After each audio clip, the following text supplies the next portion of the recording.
বন্ধুরা, তোমরা সবাই কেমন আছো? আশা করছি খুব ভালোই আছো তোমরা। তো আমি প্রথম ক্লাস শুরু করছি হিলারয়ের এই ডব্লিউবিসিএস বইটা থেকে। প্রথম চ্যাপ্টার, প্রাচীন ভারত। আমি এই বইটা পড়ার সময় আমি আহ, মুখস্থ করতে খুব অসুবিধা হতো। তাই আমি এখান থেকে আমি ইম্পর্টেন্ট কিছু এমসিকিউ আমি বের করে নিয়েছি, সেগুলো আমি তোমাদের সাথে শেয়ার করতে চাই। চলো আমি শুরু করি তাহলে। প্রথম কোশ্চেন হলো, নিষাদ পল্লী বলতে কি বোঝায়? নিষাদ পল্লী বলতে বোঝায় সমুদ্র তীরবর্তী ও দ্বীপাঞ্চলের বসতিকে বোঝানো হয়। 2 নম্বর কোশ্চেন হলো, যবন শব্দটি প্রথমে কাদের বোঝাতে ব্যবহৃত হতো? গ্রিকদের বোঝানোর জন্য ব্যবহৃত হতো। মধ্যদেশ বলতে কোন অঞ্চলকে বোঝানো হয়? মধ্যদেশ বলতে আমাদের গঙ্গা ও যমুনা দোয়াব অঞ্চলটাকে বোঝানো হয়। আর্যভট্ট শব্দের অর্থ কি? আর্যভট্ট শব্দের অর্থ হলো আর্যদের বসবাসের অঞ্চল। 5 নম্বর হলো, দক্ষিণাপদ বলতে বোঝায় আমাদের দক্ষিণ ভারতকে। 6 নম্বর কোশ্চেন হলো, হিন্দুস্তান শব্দটি প্রথম কোথায় পাওয়া যায়? এটা খুব ইম্পর্টেন্ট কোশ্চেন। নাস্ক ই রুস্তম শিলালিপি থেকে। ঠিক আছে। হিন্দুস্তান শব্দটি কোন শাসকের শিলালিপিতে পাওয়া যায়? সাপুর 1। ওকে। তারপর 9 নম্বর হলো, জম্বুদ্বীপ কি? জম্বুদ্বীপ হলো ভারতের প্রাচীন ভৌগোলিক নাম। 10 নম্বর, ইন্ডিয়া শব্দ এসেছে কোথা থেকে? সিন্ধু বা ইন্ডাস থেকে। 11 নম্বর, মেগাস্তিনিসের গ্রন্থের নাম কি? ইন্ডিকা। ওকে। সেম কোশ্চেন আসে এখানে। ইন্ডিকা গ্রন্থের রচয়িতা কে? মেগাস্তিনিস। ওকে। 13 নম্বর, ইন্ডিকা কোন যুগের তথ্য দেয়? ইন্ডিকা মৌর্য যুগের তথ্য দেয়, চন্দ্রগুপ্ত মৌর্য। ওকে। আহ, তারপর মেগাস্তিনিস কার দূত ছিলেন? কার দূত ছিলেন উনি? সেলুকাসের দূত ছিলেন। ঠিক আছে, সেলুকাসের দূত ছিলেন। মেগাস্তিনিস 15 নম্বর, মেগাস্তিনিস কার রাজসভায় এসেছিলেন? চন্দ্রগুপ্ত মৌর্য। বি। ঠিক আছে। ইন্ডিকা শব্দের অর্থ কি? ইন্ডিকা শব্দের অর্থ হলো ভারত। ওকে। 17 নম্বর, ফা হুয়েন ভারত ভ্রমণ করেন কার শাসনকালে? ফা হুয়েন এসেছিলেন দ্বিতীয় চন্দ্রগুপ্তের সময়, তার আরেক নাম মানে তার উপাধি ছিল বিক্রমাদিত্য। ফা হুয়েন 18 নম্বর, ফা হুয়েন কত সালে ভারতে আসেন? 399 সালে আসেন। ঠিক আছে, 399 সালে আসেন। 19 নম্বর হলো, ফা হুয়েন এর ভ্রমণ বৃত্তান্তের নাম ফো কু কি? ঠিক আছে, ফো কু কি? ফা হুয়েনকে কি বলা হতো? ফা হুয়েনকে প্রিন্স অফ পিলগ্রিমস বলা হতো। ঠিক আছে। 21 নম্বর, হুয়েন শাহ ভারতে আসে 630 খ্রিস্টাব্দে। হুয়েন শাহ কার শাসনকালে ভারতে আসেন? হর্ষবর্ধনের শাসনকালে ভারতে আসেন। ঠিক আছে। হুয়েন শাহ বিখ্যাত গ্রন্থের নামটা কি? বিখ্যাত গ্রন্থের নামটা হলো C U Q. C U কি? ওকে, সি ইউ কি। 25 নম্বর, হর্ষবর্ধনের রাজধানী কোথায় ছিল? কনৌজে ছিল। ঠিক আছে, কনৌজে ছিল। 26 নম্বর, হর্ষবর্ধনের সভাকবি কে ছিলেন? সবাই জানি, বাণভট্ট। ওকে। বাণভট্টের বিখ্যাত গ্রন্থ কি ছিল? হর্ষচরিত। কারণ হর্ষবর্ধনের সভাকবি ছিল বলে তার নামে লিখেছিল। হর্ষ হর্ষচরিত কোন ধরনের গ্রন্থ ছিল? জীবনী ছিল, হর্ষবর্ধনের জীবনী ছিল। ঠিক আছে। 29 নম্বর, অলবিরুনি কার সঙ্গে ভারতে আসেন? অলবিরুনি মাহমুদ গজনির সঙ্গে ভারতে আসেন। অলবিরুনির বিখ্যাত গ্রন্থের নামটা কি ছিল? তহকিক ই হিন্দ। 31 নম্বর, তহকিক ই হিন্দ গ্রন্থে কি বর্ণিত হয়েছে? ভারতের সমাজ ও সংস্কৃতি। ওকে। ভারতের ইতিহাসের জনক কে? ইম্পর্টেন্ট কোশ্চেন আছে এটা। হেরোডোটাস। ওকে। ভারতের প্রথম ঐতিহাসিক হিসাবে কাকে ধরা হয়? প্রথম ঐতিহাসিক কে? কলহনকে প্রথম ঐতিহাসিক হিসাবে ধরা হয়। 34 নম্বর, কলহনের বিখ্যাত গ্রন্থের নাম কি? কলহনের বিখ্যাত গ্রন্থের নাম হলো রাজতরঙ্গিনী। ঠিক আছে, রাজতরঙ্গিনীতে কোন অঞ্চলের ইতিহাসের সম্বন্ধে বলা আছে? কাশ্মীরের সম্বন্ধে বলা আছে। ওকে।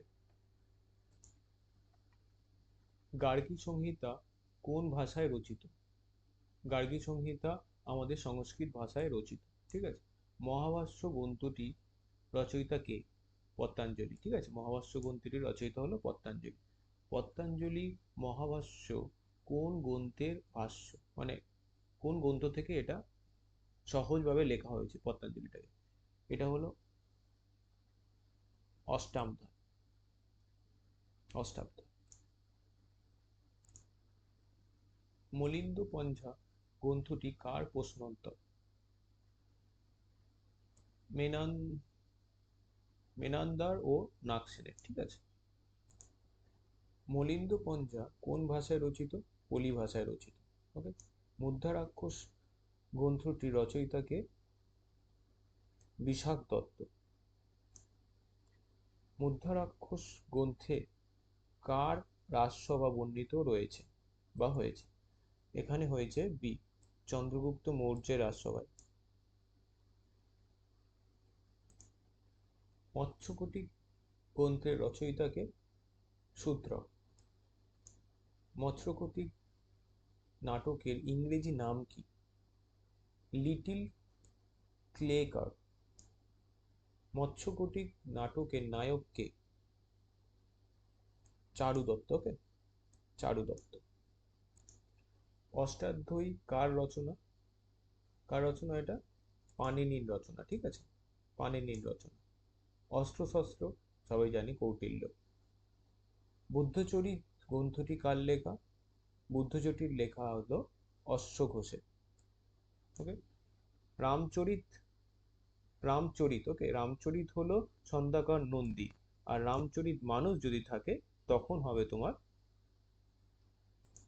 তাহলে হবে তুলসীদাস। এই রামচরিত আর রামচরিত মানস এই দুটো নিয়ে খুব একটা কনফিউশন থেকেই যায়। তো রামচরিত হলো ছন্দকার নন্দী আর রামচরিত মানস হলো তুলসীদাস। গীত গোবিন্দ কার রচনা? জয়দেবের রচনা। ঠিক আছে। রাজতরঙ্গিনী কলহন। হস্যচরিত কার রচনা? হস্যচরিত হলো বাণভট্টের। হর্ষবর্ধন হস্যচরিত। অমর কোষ কার রচনা? অমর কোষ হলো অমর সিংহ। এরকম ভাবে মনে রাখবে, অমর অমর। ওকে। বিক্রমাঙ্ক দেবচরিত কার রচনা? বিলহনের রচনা। ঠিক আছে। নৈষধ চরিত কার রচনা? নৈষধ চরিত শ্রী হর্ষের রচনা। ওকে। তারপর হলো অশোকের অধিকাংশ শিলালিপি কোন লিপিতে লেখা? এটা হবে তোমার ব্রাহ্মী লিপিতে লেখা ছিল বেশিরভাগ। উত্তর পশ্চিম ভারতে অশোক কোন শিলালিপিতে শিলালিপি কোন লিপিতে লেখা হয়েছিল? এটা হয়েছিল তোমার খরিষ্ঠী ভাষায়, খরিষ্ঠী লিপিতে। ওকে, ভাষা বলছি। প্রথম ব্রাহ্মী লিপির পাঠোদ্ধার কে করেন? আমাদের মনে রাখবে এটা James Prinsep. James Prinsep. Kharosthi লিপি লেখা হতো কি? ডান দিক থেকে বাঁ দিকে। ওকে, ডান দিক থেকে বাঁ দিকে। আর ব্রাহ্মী লিপি লেখা হতো তোমার বাঁ দিক থেকে ডান দিকে। তাহলে খরস্থি লিপি কি করা হতো? ডান দিক থেকে লেখা হতো বাঁ দিকে, আর ব্রাহ্মী লিপি লেখা হতো বাঁ দিক থেকে ডান দিকে। ওকে। ভারতের প্রথম মুদ্রা কোনটি? ভারতের প্রথম মুদ্রা আমাদের কি? পঞ্চামার মুদ্রা। ওকে, পঞ্চামার মুদ্রা কোন ধাতুর ছিল? এটা ছিল তোমার রূপা। ওকে। কুষাণরা প্রথম কোন মুদ্রা চালু করে? সোনার মুদ্রা চালু করেছিলেন কুষাণরা, মনে রাখবে।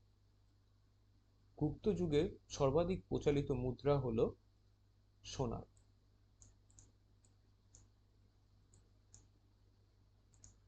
ফা হুয়েন কোন দেশ থেকে এসেছিলেন? ফা হুয়েন এসেছিল চীন থেকে। ঠিক আছে। ওয়েংসাং কোন দেশ থেকে এসেছিলেন? ওয়েংসাংও এসেছিলেন চীন থেকে। ওকে। অলবিরনি কোন দেশ থেকে এসেছিলেন? অলবিরনি এসেছিলেন আরব থেকে। আলো অ আলো অলবিরনি ওই জন্য আরব। ইবন বতু ইবন বতুতা কোন দেশ থেকে এসেছিলেন? ইনি এসেছিলেন মরক্কো থেকে। ওকে। সো আমাদের প্রথম অধ্যায়ের এমসিকিউ মোটামুটি শেষ। ইম্পর্টেন্ট এমসিকিউ গুলো আর কিছু ওয়ান লাইনার আছে এখানে, যেমন মহাভাষ্য পতঞ্জলি আমরা আগেই করেছি, অষ্টাধ্যায়ী পাণিনি, মুদ্রারাক্ষস বিষব দত্ত, মৎস্যকটিক শূদ্র লিটিল কেকার, মৎস্যকটিক ওর ইংলিশ নামটা। তারপর আছে ব্রাহ্মী শিলালিপির পাঠোদ্ধার কে করে? James Prinsep. ব্রাহ্মী শিলালিপি বাঁ দিক থেকে ডান দিকে লেখা, খরিষ্টি হলো ডান দিক থেকে বাঁ দিক। ওকে। প্রথম মুদ্রা 50 মার্ক। প্রথম সোনার মুদ্রা কে করেছিলেন? প্রথম হলো কুষাণরা। ঠিক আছে। রাজতরঙ্গিনী কে লেখে? কলহ। কাশ্মীরের ইতিহাস কোথা থেকে জানতে পারি আমরা? রাজতরঙ্গিনী থেকে। ওকে। তো আমরা আজকের প্রথম ক্লাস এখানেই শেষ করছি। আবার পরের ক্লাস নিয়ে আসবো আমি খুব তাড়াতাড়ি।